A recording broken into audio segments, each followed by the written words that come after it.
Quiero cantar con vos, quiero llorar con vos, con tierno amor secar las lágrimas que caen.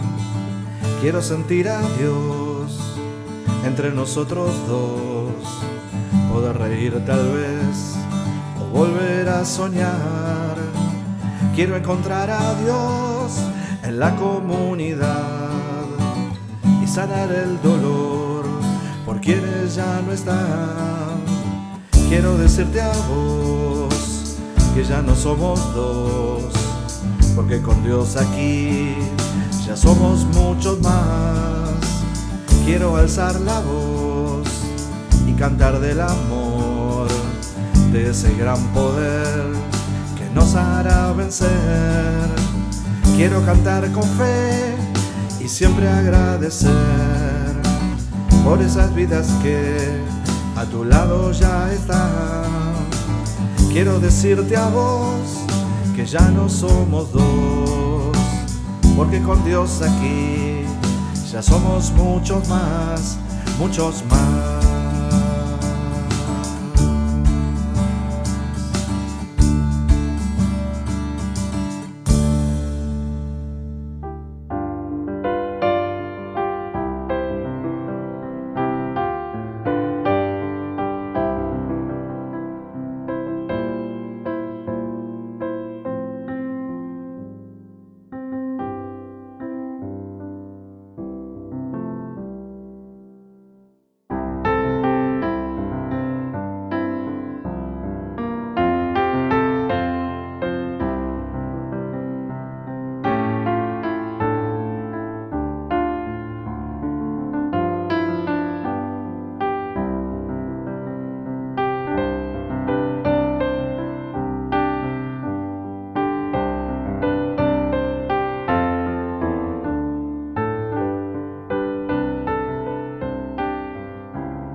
El Evangelio de Marcos, en el capítulo 9, del 40 al 50, termina con una afirmación, con un dicho de Jesús de lo más interesante.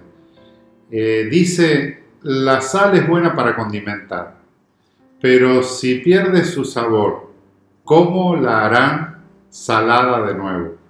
Entre ustedes deben tener las cualidades de la sal y vivir en paz unos con otros. Uno puede preguntarse qué significa este dicho de Jesús. A mí me inspira a reflexionar en base a una pregunta que me levantan estas palabras y se relaciona con nosotros hoy. ¿Somos creyentes con sazón, con sabor, o cristianos desabridos, cristianas desabridas? Titulé el mensaje de hoy con esta pregunta que surge de la advertencia de Jesús a sus discípulos pronunciadas en la tercera década del primer siglo de la historia. Sin embargo, esta pregunta tan lejana aún continúa siendo pertinente hoy. ¿Y cuánto? Para los seguidores y las seguidoras de Jesús del 2021 es una pregunta pertinente en la tercera década del tercer milenio de nuestra era. ¿Creyentes con sazón o cristianos y cristianas desabridos? Formulé esa pregunta pensando en el dicho de Jesús, como les decía, sobre la importancia de la sal para dar sabor a los alimentos y también para preservarlos de la descomposición, especialmente en aquellas épocas, las de Jesús. Pero pensando también en la encrucijada en la que nos encontramos hoy como comunidad de seguidoras y seguidores de Jesús, en este momento preciso de la historia del mundo y de la Iglesia. El tiempo en que estamos viviendo nos desafía a definir quiénes somos en un mundo materialista, centrado en el capital, en el mercado, en el lucro, que solo da vida a algunas personas. Somos desafiados a definir nuestra creencia, nuestra fe, en medio de una cultura posmoderna, bastante individualista, desinteresada de las cuestiones sociales en gran manera, que niega incluso las creencias absolutas y deslegitima los grandes relatos, los metarrelatos sobre los cuales basábamos nuestras prácticas hasta hace unas décadas.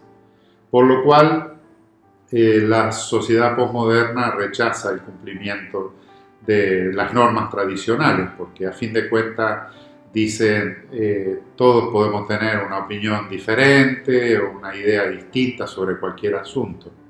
Ya no existen las grandes verdades, sino mis verdades, las que podemos construir incluso con fake news, con mentiras falsas en las redes. Mi opinión es lo que importa.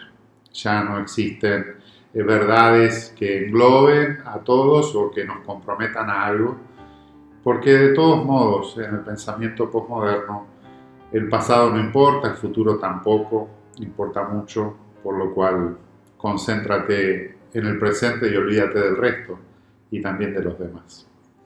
Es una época que confronta la fe del cristianismo, es una época en la que también existen diferentes modos de saber, de pensar, de sentir, lo cual en principio me parece perfecto, pero surge también una expansión creciente de personas que buscan el bien, la bondad, la justicia, un mundo mejor para todas y para todos, pero ya sin necesitar algún tipo de marco espiritual o de alguna noción de lo absoluto, la cual de hecho rechazan. Es un tiempo desafiante para el mensaje de la Iglesia, para nuestra tarea como seguidoras y seguidores de Jesús. Es un tiempo que nos desafía y que apunta al corazón de nuestra fe, porque nos plantea la necesidad de responder de maneras nuevas a lo que siempre hemos respondido de maneras parecidas. Somos desafiados a decir en qué creemos, pero también a mostrar qué podemos aportar a un mundo marcado por las desigualdades, por el sufrimiento, también con un creciente agnosticismo, muy ilustrado muchas veces, aferrado fuertemente a la ciencia como la última palabra en prácticamente todo y como de hecho el sistema bajo el cual poder analizar cualquier creencia. Por lo cual, para la gente gnóstica, que hoy está por todos lados llevando adelante su discurso y que eso nos afecta también a nosotros, para ellos todo lo que no pueda ser explicado por la razón es rechazado, incluso o empezando por la mera idea de un Dios omnipotente más allá de nosotros, un Dios arriba, un Dios afuera, un Dios que desde allá lejos viene a intervenir acá cerca. Sin embargo, seamos claros, los desafíos para la Iglesia de hoy se definen en un contexto como el que estamos tratando de describir, pero nuestros problemas en la Iglesia, en la transmisión del mensaje de Jesús, no es el problema generado ni por los ateos, ni por los agnósticos, ni por los adoradores del mercado. El problema es nuestro. El problema es que la Iglesia resulta hoy tan poco atrayente en su mensaje que no apela a la vida de hombres y mujeres en el mundo de hoy, en especial a las generaciones emergentes. El problema es bien nuestro, de nadie más. Somos nosotras y nosotros quienes muchas veces hemos compartido un mensaje con poco sabor, insípido, diría Jesús. Un mensaje que no apela a la vida concreta de las personas. Un mensaje que quizás hemos repetido como estribillos de otras épocas, pero que hoy no le hacen tanto sentido en el mundo moderno y científico en el cual vivimos.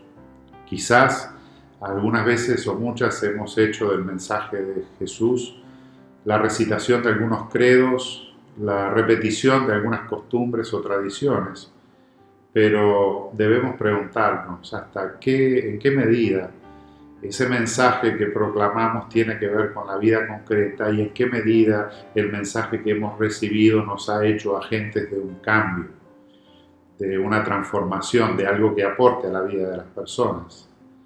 Una sal que transforma, una luz que ilumina las sombras de un mundo oscuro o que saboriza a un mundo bastante doloroso, bastante amargo.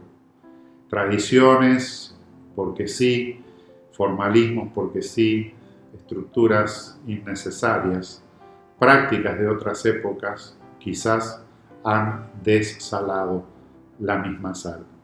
Por todo eso, por lo de afuera y por lo de adentro, somos hoy, en las palabras de Jesús, desafiados a dar razón de nuestra esperanza, como afirmaba la primera carta de Pedro en el capítulo 3, verso 15. Honren a Cristo como Señor en sus corazones y estén siempre preparados a responder a todo el que les pida razón de la esperanza que ustedes tienen.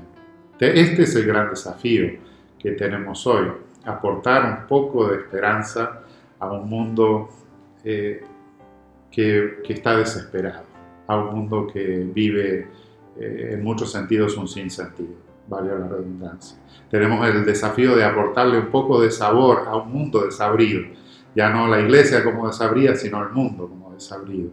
Tenemos un sazón que hemos recibido del Evangelio de Jesucristo, que tenemos que poder compartirlo de manera tal que movilice para empezar nuestra propia vida y entonces llame a otros a sumarse a esa caminata, que invite, que acompañe al hombre y a la mujer de nuestra era a encontrar razones que le llamen a vivir con esperanza, a luchar con porfía, a seguir aportando para un mundo mejor, más justo, más solidario, inclusivo, empático y comprometido, especialmente con aquellas personas en necesidad, como lo hacía Jesús a través de su vida.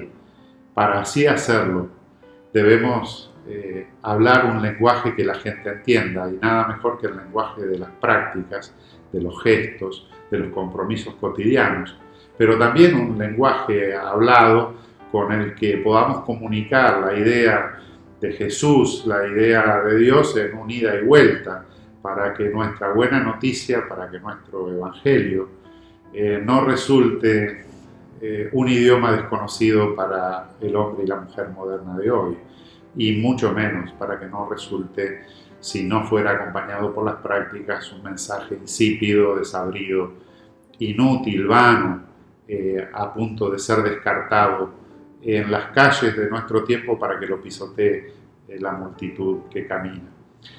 Con nuestros gestos, con nuestras acciones y luego, recién luego, con nuestras palabras, debemos llegar al corazón y a la vida del hombre y la mujer de nuestra época, con experiencias de vida que les permitan experimentar una transformación, como la sal que transforma el alimento en sabroso o en duradero. Debemos llevar a las personas de nuestro tiempo a experimentar que tener fe no contradice la ciencia, que Dios no es algo tan lejos y tan fuera y tan intangible en los conceptos, muchas veces inexplicables e increíbles, como bien cuestionan los agnósticos, sino más bien en una experiencia concreta del amor, de la fraternidad, de la vida, de comprometernos con la existencia del otro como eje de nuestras prácticas de justicia, de comunión humana, de búsqueda de solidaridad. Nosotros llamamos a esto una experiencia de la comunidad o una experiencia del espíritu. Otros lo pueden llamar el camino de la humanidad. Lo importante es que nosotros, inspirados por la figura de Jesús, buscamos que esa experiencia que hemos tenido haga también sabrosa la vida de los otros y de las otras, en una sociedad que aún tanto necesita que se vean los milagros de la solidaridad, de la empatía, de la cercanía, de la inclusión, como nos lo enseñó Jesús. Pero en la experiencia del amor, de la comunión de la vida, en la búsqueda del bien del otro, en la protección de las personas más débiles y vulneradas, nosotras y nosotros vemos ese milagro que Dios hace al darnos la oportunidad de que la vida sea transformada como el alimento se transforma al recibir la sal. Y eso es una oportunidad y es un evangelio que tenemos para promover y para proclamar. Tenemos que desarrollar un lenguaje nuevo, pero también prácticas nuevas que nos acerquen a la gente con sus propios códigos y lenguajes, porque a fin de cuentas es mucho mejor entrar al cielo con un poco menos de afirmaciones suntuosas y teológicamente bien estructuradas que irnos al infierno con un montón de afirmaciones que podemos recitar sin que cambien la vida de nadie a nuestro alrededor, sin que las realidades tristes que opacan la vida se inmuten ni apenas un poquito. Mejor ir al cielo con menos dogmas que al infierno con discursos repetidos.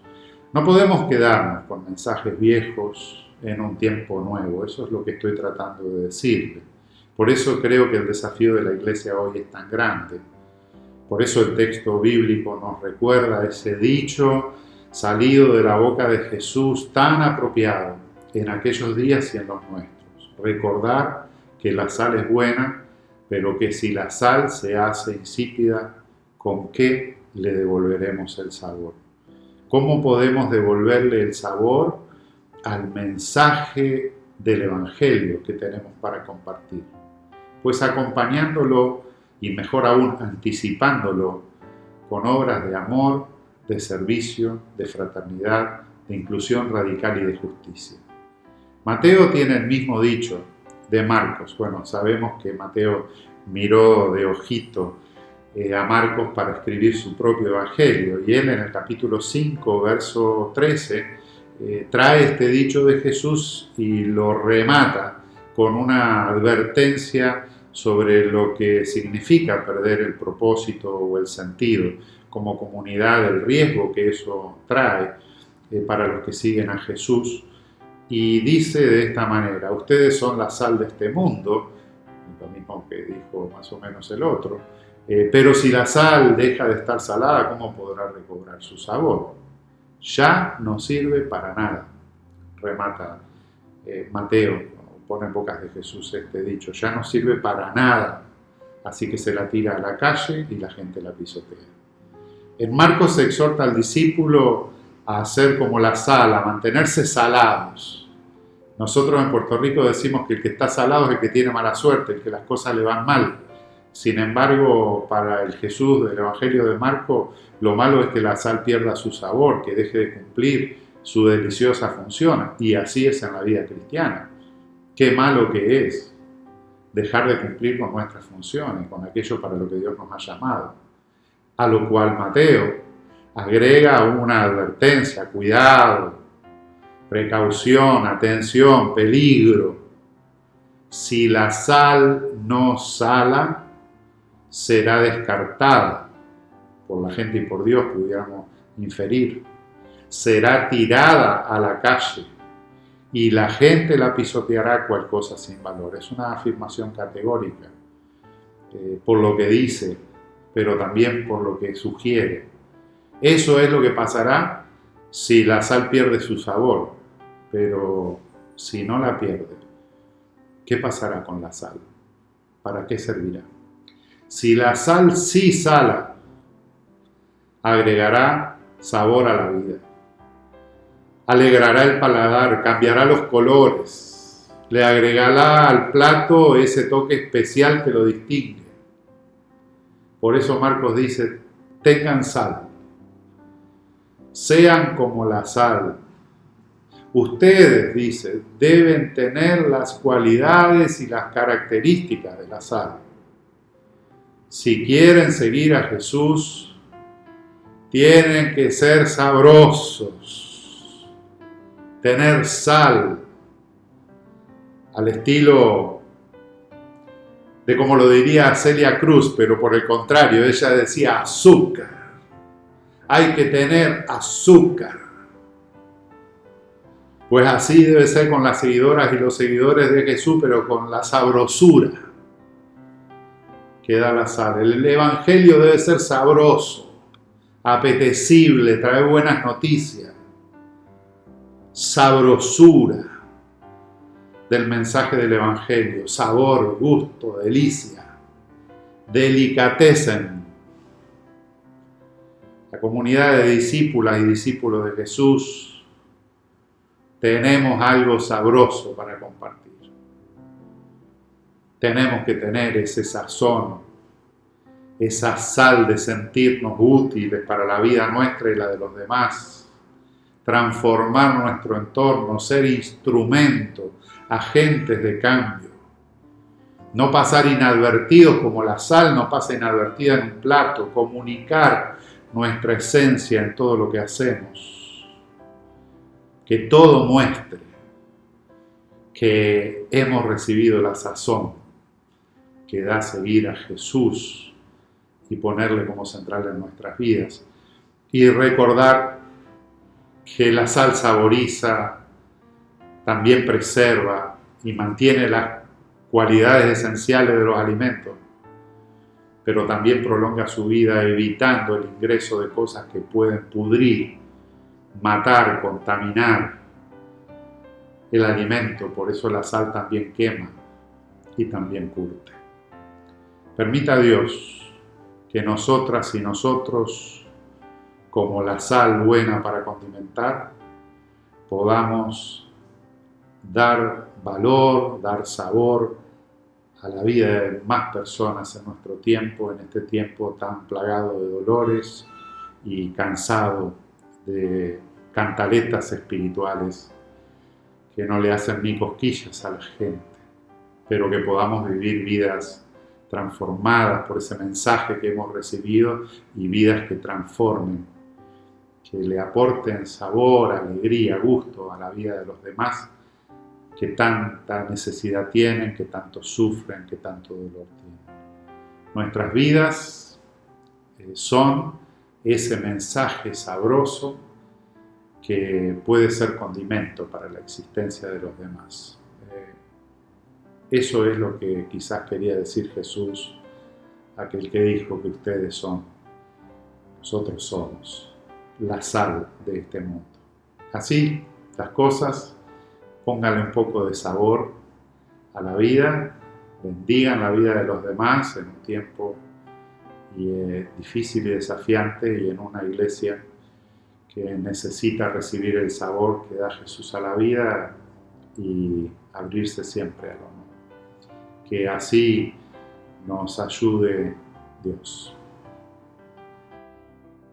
Y me gustaría terminar este tiempo de reflexión compartiendo con ustedes unas líneas de unos versos que escribí hace un tiempo, se llaman Sal de la Tierra, y son unos versos que están en este momento en el estudio de un músico puertorriqueño para ver si pronto tienen la sabrosura y el ritmo de estas tierras donde vivo, Puerto Rico. Y dice así: dame ese salero, estamos desabridos.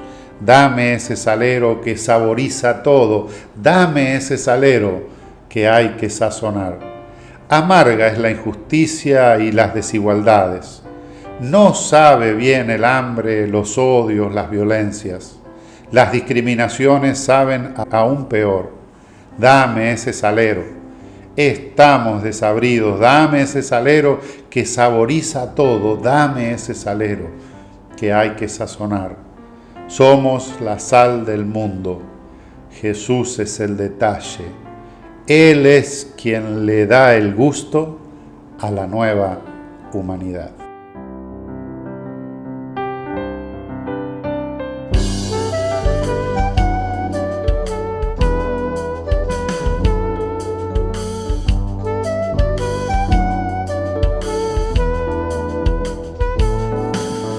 Que nos abrace la fe, que nos abrace la fe.